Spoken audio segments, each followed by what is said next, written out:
channel Tech Fetch and Fun. I hope you all are doing very well. तो आज hello guys and welcome back to my channel Tech Fetch and Fun. So आज मैं आप सबको फिर से बताने वाला हूँ ट्रिग्नोमेट्री के बारे में। ट्रिग्नोमेट्री के पिछले 2 लेक्चर्स मैंने बनाए थे और बीच में फिर फिजिक्स के लेक्चर्स को मैंने कंटिन्यू किया था। तो पिछले लेक्चर में मैंने ट्रिग्नोमेट्री के जो रेशियोज होते हैं उनके बारे में बताया था और जो कुछ क्वेश्चंस कराए थे एंड उसके बाद मैंने उन रेशियोज की स्पेसिफिक एंगल्स पे वैल्यू क्या होती है उसके बारे में भी मैंने इंट्रोडक्शन दिया था। तो ये मेरा ट्रिग्नोमेट्री का तीसरा वीडियो होगा। बाकी की दोनों वीडियोस को देखने के लिए स्क्रीन पे बनी आई बटन को क्लिक करें और मेरे पिछले वीडियोस को जरूर देखें। तो चलिए शुरू करते हैं। तो पिछले फिजिक्स में है परेशान तो हमारे चैनल को सब्सक्राइब करें और ज्ञान प्राप्ति के लिए इस घंटे को दबाना बिल्कुल मत भूलें। धन्यवाद।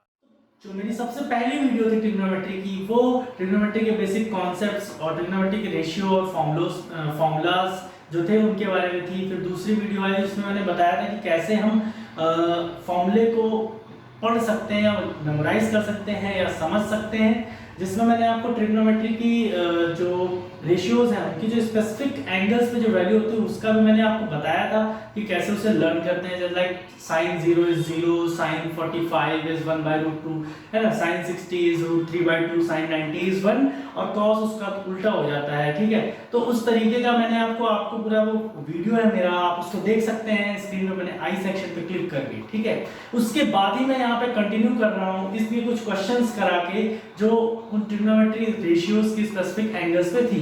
तो चलिए शुरू करते हैं। पहला क्वेश्चन हमारा, तो जो पहला क्वेश्चन है वो है sin 30 plus tan 45 minus cos sec 60 degree upon sec 30 plus cos 60 plus cot 45 degree.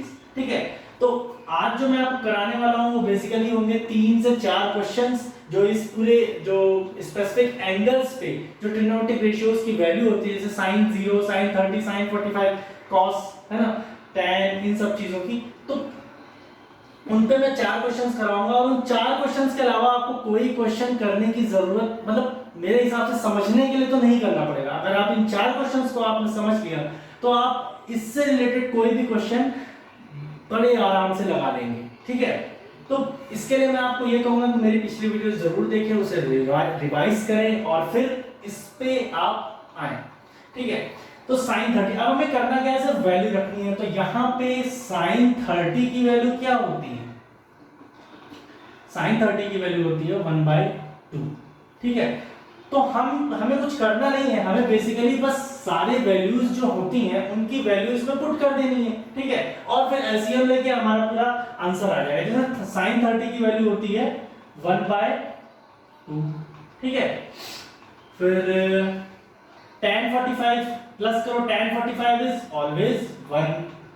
ठीक है, या इसको आप इसमें ब्रैकेट में ना भी रखो तो चलेगा, बट ब्रैकेट सबसे बाहर लगाना इज वेरी इंपॉर्टेंट, क्योंकि हमारे एक सर थे एसपी श्रीवास्तव सर, तो अभी भी है, मतलब हमें पढ़ाते थे, तो एसपी श्रीवास्तव सर हमेशा बताते थे कि ब्रैकेट जरूर लगाना है। तो tan 45 इज 1 माइनस cosec 60। अब cosec जानने के लिए आप सबसे पहले sin 60 पे आइए, क्योंकि sin का उल्टा होता है cosec, तो sin 60 इज √3/2। ठीक है, तो cosec 60 क्या हो जाएगा 2/√3।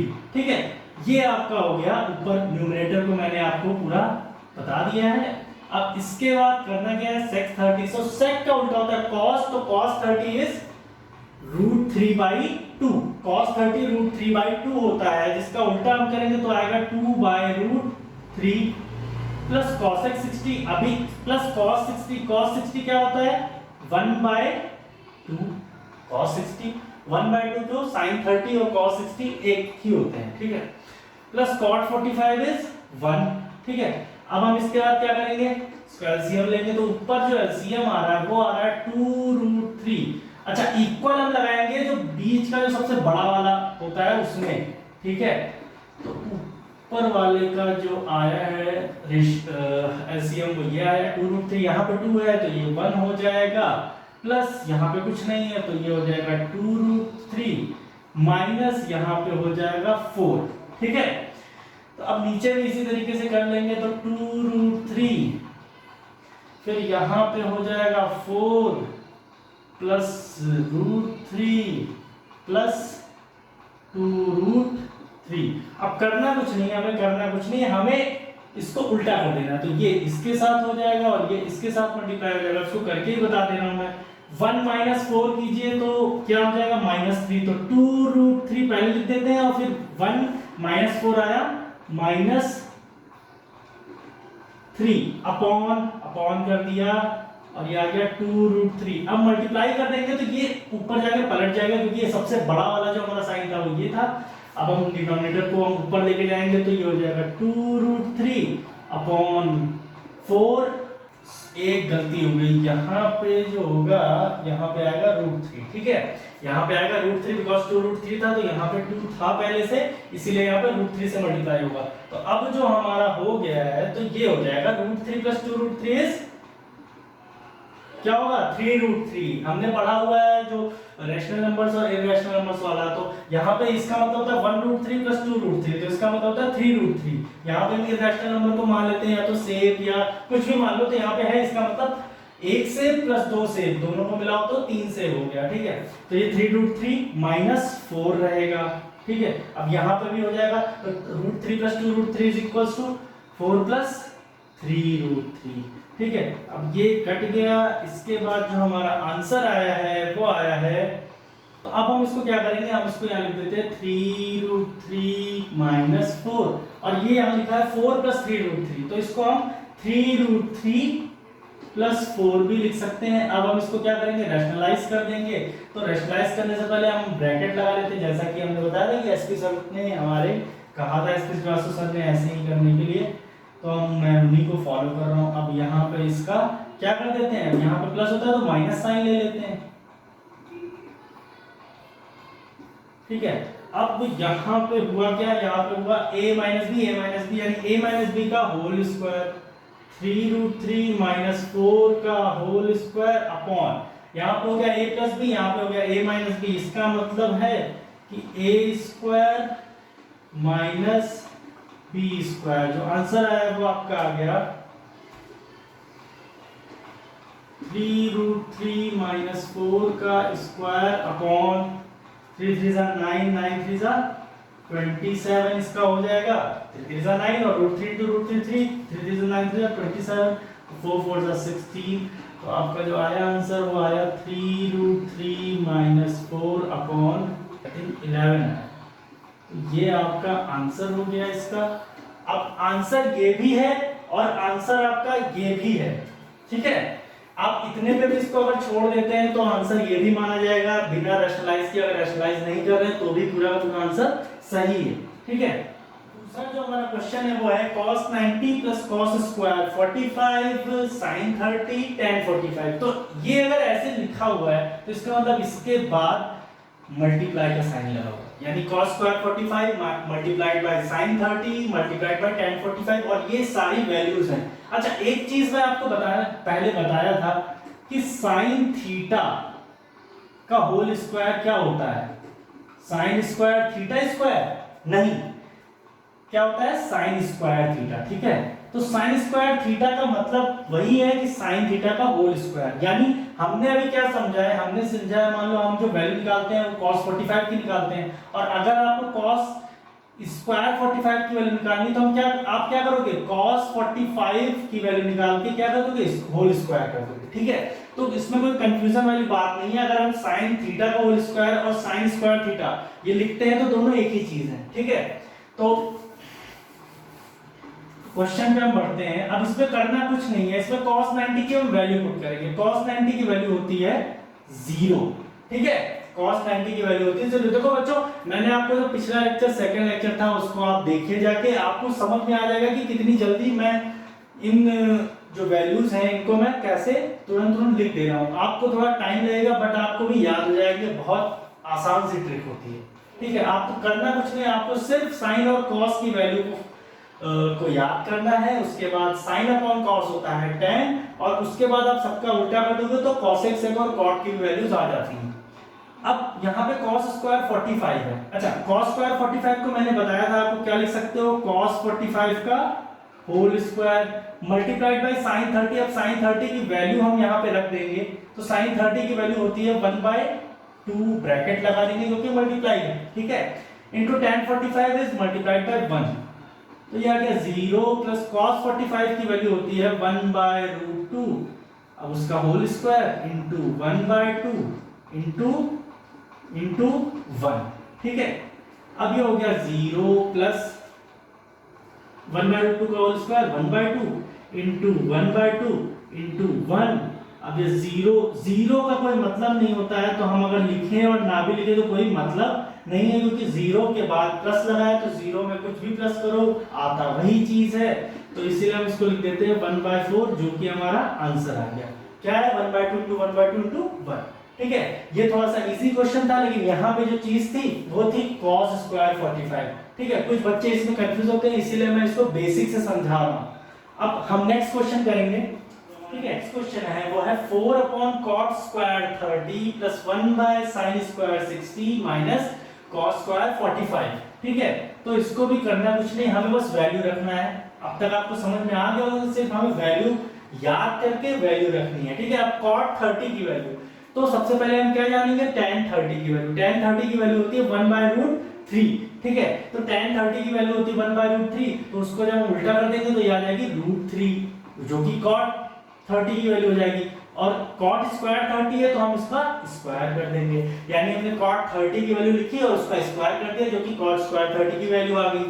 अब प्लस 1/sin स्क्वायर 60, अब sin 60 की वैल्यू होती है √3/2। मैंने यहाँ पे देखिए अपॉन जो है बहुत छोटा सा इधर लगाया हुआ है, क्योंकि ये पूरा टर्म हमारा क्या है, डिनोमिनेटर में। अब इसका हम स्क्वायर कर देंगे, माइनस cos स्क्वायर 45, जो कि होता है 1/√2 का होल स्क्वायर। अब इसको करना कुछ नहीं, हमें ओपन कर देना, तो 4/3 प्लस 1/3/4, तो ये 3/4 ऊपर जाएगा तो बेटा उल्टा हो जाएगा, ठीक है, और ये हो जाएगा 1/2, तो ये हो जाएगा 4/3 प्लस 4/3 माइनस 1/2, जो कि हो जाएगा 8/3 माइनस 1/2, इसका मतलब हो गया 6, 3 एलसीएम 6 हो गया, 3 इसको बताओ, 3 2 जा 6, 8 2 जा 16 माइनस 2 3 जा 6, तो ये हो जाएगा 3, जैसे ये क्या आ गया, ये हमारा आ गया है 13/6, 13/6 इसका आंसर आ जाएगा बच्चों, ठीक है, जो कि बहुत सिंपल था। अब हम अपने नेक्स्ट जो 2 क्वेश्चन में कराऊंगा, चलिए 5 हो जाते हैं, वो स्टेटमेंट वाइज क्वेश्चन होंगे और इनके आपको उसमें कुछ करना कुछ नहीं, उसमें शायद में थीटा की वैल्यू कैसे फाइंड करते हैं ये हम जानेंगे, ठीक है। स्टेटमेंट वाइज क्वेश्चन होंगे। तो यहाँ पे जो हमारे पास क्वेश्चन आया है, ये क्वेश्चन सीबीएसई में आया हुआ है, जी हाँ। तो इसमें in triangle ABC if angle A is equals to 90 degree find the value of tan B plus C/2, ठीक है। तो क्वेश्चन बहुत लोगों को समझ में आ गया होगा, और जिनको नहीं समझ में आया है, बहुत ही कॉन्सेप्चुअल क्वेश्चन है। आप जब आप ट्रिग्नोमेट्री में बता रहा था तो आपको ये बता रहा था कि ट्रिग्नोमेट्री हमसे फॉलो होती है राइट एंगल ट्रायंगल में। अब उसमें एक एंगल अगर 90 है, ठीक है, एक एंगल 90 है, जो कि यहाँ पे दिया हुआ है एंगल है 90, तो आपको यहाँ पे निकालना है B plus C/2, यानी आपको सबसे पहले tan B plus C/2 की वैल्यू निकालनी है। तो इससे मतलब हमें जो मतलब रखना है वो सबसे पहले एंगल पे रखना है। जब तक एंगल नहीं पता होगा हमारा क्वेश्चन नहीं निकलेगा। तो हम B plus C/2 यानी B plus C अगर करेंगे तो क्या आना चाहिए भाई, ट्रायंगल में सारे एंगल्स का सम 180 होता है, एक एंगल 90 है तो बाकी जो दोनों हुए उनका सम कितना होगा 90। तो हमारे पास जो angle B plus angle C का सम आया है वो 90 आया है। तो देयरफॉर हमारा जो ये सॉल्यूशन मैं बता रहा हूं आपको, B plus C/2 is equals to tan 90/2। जो by 2 है, जो अपॉन 2 लगाया वो एंगल में लगाया है, यानी कि जो हमारा वैल्यू आ गया वो आ गया tan 45, और आपको पता है tan 45 की वैल्यू होती है 1, ठीक है। तो इस तरह के भी क्वेश्चंस आते हैं। आपको क्वेश्चन बहुत इजी रहेगा अगर इस एक्सरसाइज से इस तरह के क्वेश्चंस आते हैं जिनमें आपको जो ट्रिग्नोमेट्रिक रेशियोज की एंगल्स हैं वो निकालने को है, ठीक है। और वो स्पेसिफिक एंगल्स की वैल्यू हमें पता भी है, ठीक है। तो अब हम नेक्स्ट क्वेश्चन करेंगे जो थोड़ा सा टिपिकल होगा, और अगर आप समझ गए होंगे तो वो भी बहुत आसान लगेगा। तो हमारा नेक्स्ट क्वेश्चन है गाइस, ये है कि if tan alpha is equals to √3 and tan beta is equals to 1/√3, comma, अब कुछ लोग इसको छोड़ देते हैं, ठीक है। ये जो एंगल्स की वैल्यू दी होती हैं ये बहुत इंपॉर्टेंट होती हैं, अभी नहीं बट अगर आप किसी कॉम्पिटिटिव एग्जाम में जाओगे, है ना, इवन आईआईटी या एआईट्रिपल, है ना, तो आईआईटी के लिए अगर जाओगे तो आपको एनडीए के लिए जाओगे तो कंफर्म इस तरह के कुछ क्वेश्चंस मिल जाते हैं। तो यहाँ पे आपको एंगल्स का बहुत ध्यान देना है। तो यहाँ पे दिया गया है कि यहाँ पे अल्फा जो है वो 0 से बड़ा होगा और बीटा 90 से कम होगा, यानी ये दोनों ही एक्यूट एंगल्स में आते हैं, ठीक है। तो अल्फा और बीटा तो अलग अलग एंगल्स हैं बच्चों। तो आपको निकालना क्या है कि find value of cot alpha plus beta, यानी यहाँ पे आपको वैल्यू निकालनी है कॉट अल्फा प्लस बीटा की। और ये क्वेश्चन आ चुका है सीबीएसई 2017 में, वर्थ 3 मार्क्स, ठीक है। तो हम इसका जो सोल्यूशन है ये कैसे निकलेगा, तो सबसे पहले हमें क्या चाहिए, हमें चाहिए अल्फा की वैल्यू और बीटा की वैल्यू, वही सबसे मेन काम है। तो हम सबसे पहले लेते हैं tan अल्फा जो कि है वैल्यू √3, tan अल्फा ये √3। अब हमको सबसे पहले अल्फा की वैल्यू चाहिए। सबसे कॉमन सेंस जो सबसे बेसिक चीज है यहाँ पे ये होगी कि हमें tan की ऐसे एंगल बताओ या ऐसे एंगल का पता होना चाहिए जिनकी tan में जो वैल्यू हो वो √3 है, यानी tan की ऐसे एंगल जो इक्वल टू हो किसके, √3 के। तो सबसे पहली चीज क्या होती है, tan 60 डिग्री, क्लियर गाइस। तो tan 60 डिग्री जो होती है वो होती है √3 के बराबर, ठीक है। तो अब हुआ क्या इससे, हुआ इससे ये कि इसका मतलब हम अब √3 की जगह क्या पुट कर सकते हैं, tan 60 डिग्री। अब खैर हमारे सर ने बताया था कि इसको tan जो ये होती है इसको काटते नहीं है, तो ये अपने आप गायब होगा, क्योंकि यहाँ भी tan और यहाँ भी tan, तो देयरफॉर जो अल्फा की वैल्यू आई तो अल्फा की जगह क्या हो गया 60। तो यहाँ पे हमें अल्फा की जगह मिल गया है 60 विच इज इक्वेशन 1, हमें अल्फा मिल गया। सिमिलरली अब हम करेंगे किसका, tan बीटा। अब हम बीटा एंगल निकालेंगे, tan beta is equals to 1/√3। अब 1/√3 कब होता है tan में, tan 30 डिग्री। अब यहाँ पे हमारा जो tan बीटा है वो इक्वल टू हो गया tan 30 डिग्री के। इसका मतलब होता है कि beta is equal to 30 degree, ठीक है। तो हमारे पास जो एंगल, हमारे पास एंगल्स की जो वैल्यूज थी वो हमें आ गई है, alpha is equal to 60 degree और beta is equal to 30 degree, जो कि इस पे फिट बैठ रहा है एकदम बच्चों की। अल्फा देखो 0 से बड़ा है तो अल्फा इज 60 और बीटा जो है वो 90 से कम है, वो 90 से कम है, दैट इज 30। अब हम करेंगे क्या, हमें जो फाइंड करना था वो था कॉट अल्फा प्लस बीटा का।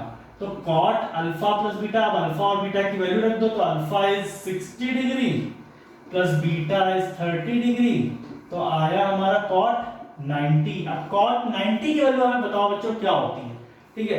कॉट 90 की वैल्यू क्या होती है हमें तुरंत बताओ। तो कॉट 90 की वैल्यू होती है 0, ठीक है। क्या होती है, 0। कैसे, क्योंकि tan 90 की वैल्यू होती है इनफाइनाइट या नॉट डिफाइंड। तो इनफाइनाइट का मतलब हम समझ जाते हैं 1/0 से। तो 1/0 क्यों भाई, tan 90 की वैल्यू होती है 1/0, तो cot, अब इसका उल्टा ही तो हुआ, तो cot 90 क्या हो गया 0/1, तो इसलिए वैल्यू जो आई है cot 90 वो हमारी आई है 0, ठीक है। सो आई होप गाइस कि आपको ये जो 5 क्वेश्चन मैंने बताए हैं जो कि ट्रिग्नोमेट्रिक रेशियोज के जो स्पेसिफिक वैल्यूज थी किसी पर्टिकुलर एंगल्स पे, उनके बेसिस पे थी ये क्वेश्चंस, तो वो आपको समझ में जरूर आया होगा। और मैं जो मेरा नेक्स्ट लेक्चर होगा वो होगा ट्रिग्नोमेट्री का जो 4th पार्ट होगा, वो भी कुछ नए फॉर्मूलाज के साथ आपको मैं इंट्रोडक्शन कराऊंगा और उनके बेसिस पे कुछ क्वेश्चंस भी होंगे, ठीक है। तो तब तक के लिए धन्यवाद। और प्लीज जाने से पहले मैं यही कहूंगा कि प्लीज प्लीज प्लीज मेरे चैनल को सब्सक्राइब करें, वीडियो पसंद आया हो तो प्लीज प्लीज प्लीज लाइक करें। धन्यवाद, जय हिंद।